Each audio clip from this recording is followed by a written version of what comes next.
차별금지법은 국가적 재앙을 불러온다. 정말 불러옵니다. 차별금지법 문제는 21세기 살아가는 온 인류에게 공통되어 있는 문명이 앞으로 어떻게 전개될 것인가에 대한 사활적인 주제라고 할 수 있습니다. 저는 2012년부터 2014년 정도까지 미국에 머물렀는데요. 그때 미국에 머물를 때 계속 미국에 머물 것인가 아니면 한국으로 돌아갈 것인가 여러 가지 고민하는 것 중에 미국에 계속 머물기가 참 거북하다라고 생각했던 이유 중에 하나가 동성애 문제였습니다. 제가 있을 당시에는 아직까지 동성 결혼이 합법화되는 단계까지는 안 갔는데 거의 그 정도까지 가는 동성애 문제가 초미의 관심사인 그런 시기였고, 그 당시에 제가 국제인권법을 공부하고 있었기 때문에 제가 같이 공부했던 그 로스쿨의 동료들 중에 상당수가 동성애 문제를 다루거나 동성애자였습니다. 그래서 우리 중에서 동성애 문제에 대해서 부정적으로 보는 그런 사람들은 없었습니다. 아예 없었어요. 제가 가끔 뭐 농담 반 진담 반 동성애자로 이제 알려져 있는 동료들에게 결혼해서 아이 낳고 잘 사는 것이 축복이다 이런 식으로 얘기하면 다 패닉이 빠져요. 그래서 어떤 친구는 저를 따로 불러서 여기는 미국이야 왜 그래 그런 식으로 너무 걱정을 하고 뭐 잡혀갈까 봐 이렇게 걱정을 하는 지경이에요. 그래서 저는 I am Christian. 크리스찬은 한국에서도 크리스찬이고 미국에서도 크리스찬이야. 내가 갖고 있는 감각으로는 이 동성애는 종교적인 의미를 넘어서서 너무나 많은 심각한 문제를 이렇게 일으키기 때문에 이 문제는 그렇게 가볍지가 않다. 나는 동성애를 인권으로 보지 않는다. 인권인 측면이 있지만 그것은 아주 조금이다. 이런 얘기를 했어요.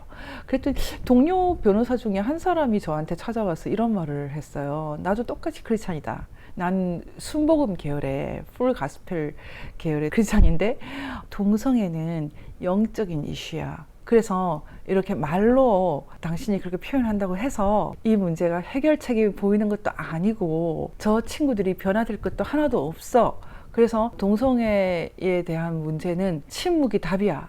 이런 입장을 말하더라고요. 제가 이제 그 친구한테 왜 영적인 이슈라고 말하느냐 이렇게 질문을 했더니 자신은 영적인 체험을 할 때 이 동성애 문제의 본질을 알 수 있는 기회가 있었다. 영적인 이런 사로잡힘 속에 있는 현상이라는 것을 체험할 수 있는 기회가 있었다. 이렇게 얘기를 하더라고요. 이 얘기를 알아들을 수 있는 분이 많지 않을 것 같아요. 그 친구의 권고에 따르면 동성애 문제는 영적인 문제고 이런 토론의 장에서 말할 수 있는 것이 아니니까 침묵해달라 이렇게 주문을 하는 것이거든요. 저는 그 당시에 로스쿨에서 2012년부터 한 2년 정도를 있으면서 제가 그 당시에 갑자기 이곳에 온 이유가 바로 이 문제 LGBTI, 뭐 Q 이런 문제 때문이 아닐까 그런 생각을 했거든요. 그래서 저는 관심이 그렇게 크게 없었던 문제인데도 불구하고 그때 그 경험 때문에 이 문제를 제가 제 생애의 주제에서 배제하지는 말아야 되겠다 이렇게 생각하게 됐습니다. 이것은 단지 그 신앙적인 자세는 아니거든요. 그 친구들의 이제 논쟁 중에 하나가 이 구절에 대해서 이제 해석을 달리하는 것이었거든요. 이제 개신교 신도들에게서 이 로마서는 아주 중요합니다. 그런데 실제로 이 동성애 문제가 구약에 훨씬 심각한 형태로 나옵니다. 특히 뭐 레이기나 아니면은 에스겔 같은 경우는 훨씬 심각하게 나오는데 신약에서 나오지 않으면은 좀 뭔가 면제된 것처럼 그렇게 인식하는 그런 경향이 일단 종교인들 가운데도 있거든요. 그런데 동성애자들이 얘기할 때 신약에는 동성애에 대해서 금하는 것이 별로 나오지 않는다라는 그런 주장을 하는 경우가 있었어요. 그래서 제가 로마서 1장에 나오는데 이런 식으로 논쟁을 할 때가 있거든요. 그러므로 하나님께서 그들을 마음의 정욕대로 더러움에 내버려 두사 그들의 몸을 서로 욕되게 하게 하였으니 이는 그들이 하나님의 진리를 거짓 것으로 바꾸어 피조물을 조물조보다 더 경배하고 섬김이라. 하나님께서 그들을 부끄러운 욕심에 내버려 두셨으니 곧 그들의 여자들도 순리대로 쓸 것을 바꾸어 영리로 쓰며 그와 같이 남자들도 순리대로 여자 쓰기를 버리고 서로 향하여 음욕이 부릴 듯 하매 남자가 남자와 더불어 부끄러운 일을 행하여 그들의 그릇 때문에 상당한 보응을 그들 자신이 받았느니라. 자기들만 행할 뿐 아니라 또한 그런 일을 행하는 자들은 옳다 하느니라. 이 로마서 문제를 가지고 동성애 문제를 다 다룰 수 있느냐. 인권운동가 입장에서도 인권 문제를 갖고 있다라고 생각할 수 있는 부분이 있거든요. 전 세계 소도미로, 정확하게 동성애라기보다는 동성 성행이죠. 이것을 이제 금지하는 지역이 아직 꽤 있거든요. 한국은 원래도 없었고 형법으로 다루는 것이 아직까지 아프리카에는 상당히 있습니다. 그리고 이슬람 국가도 있고 이제 붉게 표시된 이 나라들이 동성애를 형법적으로 다루는 그런 나라들이거든요. 인도네시아도 그렇고, 그리고 사형으로 다루는 나라도 있고, 지금 표시가 잘못된데 북한도 동성애를 불법으로 보고 있습니다. 아예 형법으로, 소도미러라는 개념 속에서 형법으로 보는 나라는 아직도 상당히 많이 남아 있습니다. 여러분, 이런 상황에서 동성애가 종교적인 씬이냐 아니면 형법상의 크라임이냐 이런 문제를 갖고 봤을 때 뭐 동성행위를 했다고 해서 성행위를 했다고 해서 돌로 쳐 죽인다거나 아니면 뭐 구약에 나오는 그 정도 수준으로 아주 심각하게 다루는 그런 나라들이 옳은가에 대해서는 논쟁의 여지가 있다고 봅니다. 개인적으로는 좀 반대하거든요. 형법, 실정법, 실체법 으로서의 소도미법은 저도 찬성하지는 않습니다. 그리고 미국에서는 이제 소도미법이 상당히 최근까지도 있었어요. 지금 한번 미국 소도미법을 봐주시겠어요? 위키피디아에서 말하는 그대로 이제 한번 보시면 소도미법은 크라임, 그러니까 형법상의 범죄로서 성행위를 다루는 그런 법을 말합니다. 이것은 동성애 금지법 이런 것은 아닌데 여러 가지 언내추럴하다, 뭐 자연스럽지 않다, 도덕적이지 않다 이렇게 평가되는 그 성적인 행위는 전반적으로 소도미법이라고 하거든요. 그런데 이 법이 실제로 현실적으로 실행이 된 것은 이성 간의 성행위에 대해서는 이 법을 적용시킨 적이 없습니다. 이 법은 호모섹슈얼, 동성 간의 성행위에 대해서 다루는 그런 법으로 미국 같은 나라에서도 계속 존재를 해왔고요. 그 서구 문명에서는 계속 있어 왔거든요. 이 소도미법은 말 그대로 내추럴하지 않고 자연스럽지 않고 도덕적이지 않은 그런 이제 성행위를 다루는 법이라고 되어 있지만 실제로는 동성애 금지법입니다. 이 동성애 금지법이 아주 최근까지도 이제 있었는데 1978년 전에 이미 이 소도미법이 없어진 주들이 노란색, 그러니까 밝은 노란색, 뭐 캘리포니아 같은 데 있죠. 1970년대부터 89년 사이에 없어진 것은 조금 더 짙은 노란색이고요. 주황색은 2003년에 없어진 그런 주들이 있습니다. 근데 2003년에 이제 없어진 주가 특히 텍사스가 있죠. 텍사스는 미국에서도 가장 보수적인 주, 트럼프를 상징하는 그런 주로 이제 알려져 있거든요. 소도미법이 텍사스에서 대법원에서 판결이 난 이후에도 한 세기 정도 지속되었다. 이런 이제 그 기사가 나와 있을 정도로 텍사스 뿐만 아니라 이 빨간색으로 되어 있는 끝까지 이 소도미법이 그 남아있었던 주들을 다른 말로 바이블 벨트라고도 부르거든요. 가장 개신교, 기독교가 강력한 곳은 대부분 이렇게 좀 빨간색입니다. 미국에서 그 기독교가 강할수록 이 소도미법이 오랫동안 존재를 했기 때문에 미국 사람들 속에 이 소도미법이 그 반인권법이라고 인정하는 그런 이제 경향성 속에서는 텍사스나 아니면 그 옆에 있는 뭐 뉴올리언스, 플로리다, 알라바마 이런 주들이 개신교, 기독교라는 이름으로 인권에 반하는 그런 주로 말 그대로 혐오의 대상이 되는 그런 경향이 있거든요. 근데 이 소도미법, 동성애를 금지하는 이 소도미법이 21세기까지 존재했다라는 것은 굉장히 중요한 얘기입니다. 그렇지만 이 미국의 소도미법은 이 아프리카 같은 데서 말 그대로 이렇게 사형을 시키는 수준의 그런 것은 물론 아니거든요. 미국에서 진짜 말 그대로 랜드마크가 됐다는 그런 판결들이 이제 몇 개가 있는데 그 판결 중에 로렌스 vs 텍사스라고 하는 이 판결이 상당히 중요한 판결이거든요. 이제 어떤 사건인지 알려드리겠습니다. 이게 1998년 9월 17일이에요. 지금 이제 2020년에는 전 세계적으로 동성애가 너무나 버젓이 이제 행해지지만 그 당시만 해도 미국에서 이것은 좀 시시하는 사건이었어요. 근데 그 당시 텍사스주의 휴스턴시 경찰이 그 뭔가 무장 소란이 있다라고 이제 허위 신고를 받고서 로렌스와 타이론 가느가 동성 성관계를 하고 있던 아파트에 이제 들어가게 됩니다.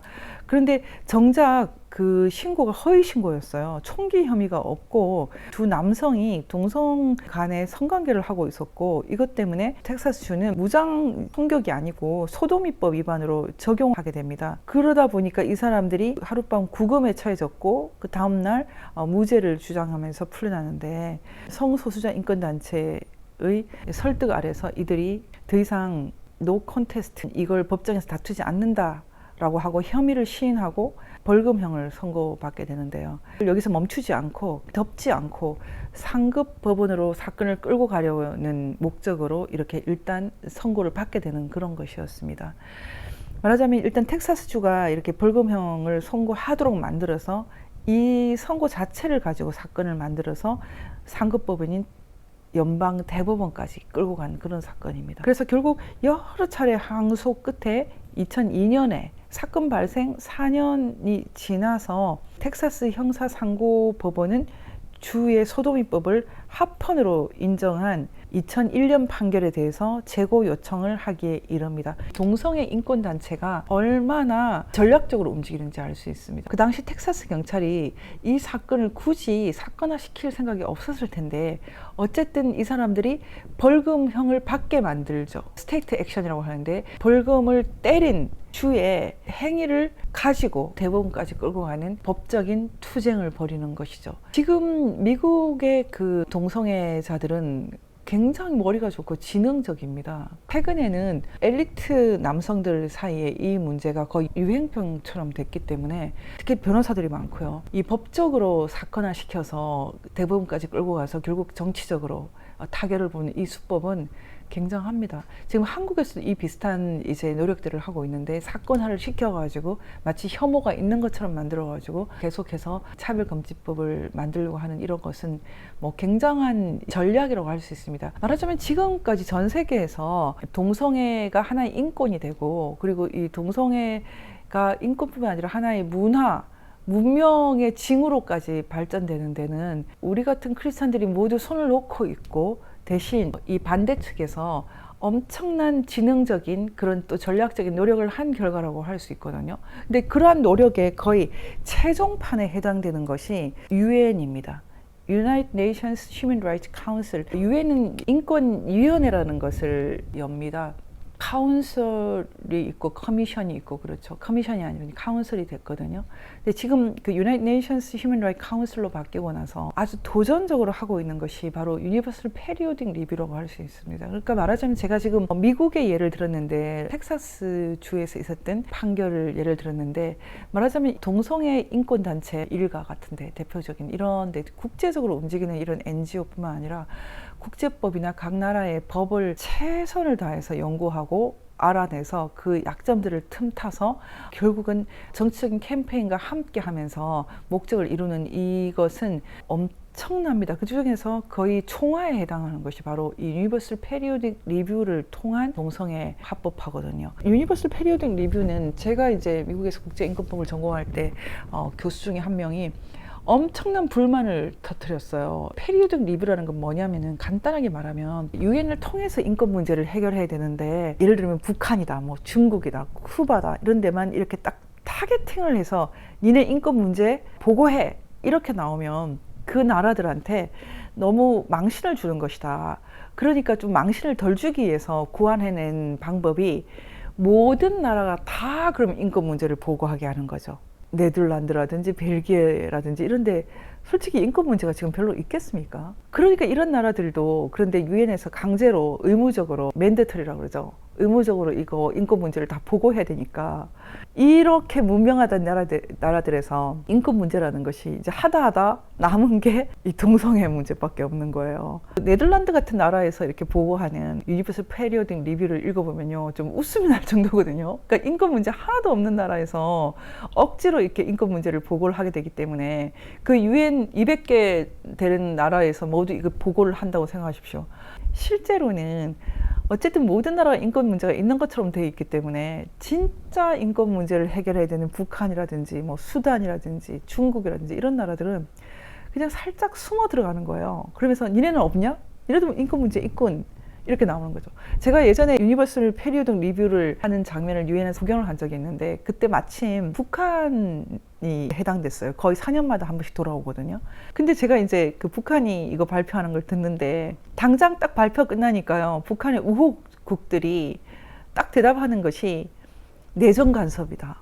그리고 그 나라는 그 나라마다 고유한 문제가 있다. 북한은 북한대로 너무 못 먹고 못 살아서 이런 문제가 있다. 이런 식으로 볼때같이 이렇게 도와주는 거예요. 큐바가 특히 도와주고. 그러니까 결국은 유엔 시스템 내에서는 오히려 인권 문제가 없는 나라들은 인권 문제가 있는 것처럼 되고요. 동성애 문제가 사실은 유엔에서 가장 중요한 인권 문제로 부상하게 되는 거죠. 유엔의 실패라는 것은 진짜 인권 문제는 하나도 못 다루고요. 그리고 진짜 인도적 위기. 원래 유엔 시스템 내에서 인도적 위기, 휴메니테리언 크라이시스가 있으면은 심지어는 휴메니테리언 인터벤션이라고 해가지고 거의 군사적인 개입도 가능하게 돼 있거든요. 그런데 실제로 유엔은 이런 그 인도적 개입, 휴메니테리언 인터벤션 같은 것을 해서 해결을 해준 나라가 하나도 없어요. 100만이 죽어나가도 무능한 거죠. 실제로 휴메니테리언 인터벤션, 군사적인 개입 같은 거를 못하게 되기 때문에 그 뒤에도 막 고민을 해가지고요. R2P가 어떠니 뭐 여러 가지 계속 개발을 하거든요. 근데 저는 유엔에서 이런 거 개발할 때마다 뒤에서 또 허장성세가 장난이 아니군 이런 생각만 들어요. 그래서 저는 개인적으로 저한테 힘이 있으면은 1945년 그 2차 대전 청산 체제인 유엔을 이제는 완전히 해산시키고 싶어요. 제가 할 수 있으면 유엔은 다 없애버리고 새로운 판을 만들고 싶거든요. 제가 그런 힘이 있으면 그렇게 하고 싶어요. 이미 2차 대전 청산 체제로서의 유엔이라는 것은 공산주의 국가들에게 인권 범죄에 대한 면죄부를 주는 그런 역할밖에 못하고 있어요. 시작은 아마 반기문 총장이 아닌 걸로 아는데 반기문 시대에 이 체제가 가동된 건 또 사실이에요. 진짜 인권운동가들에게 유니버설 페리오드 리뷰는 하나의 적입니다. 적.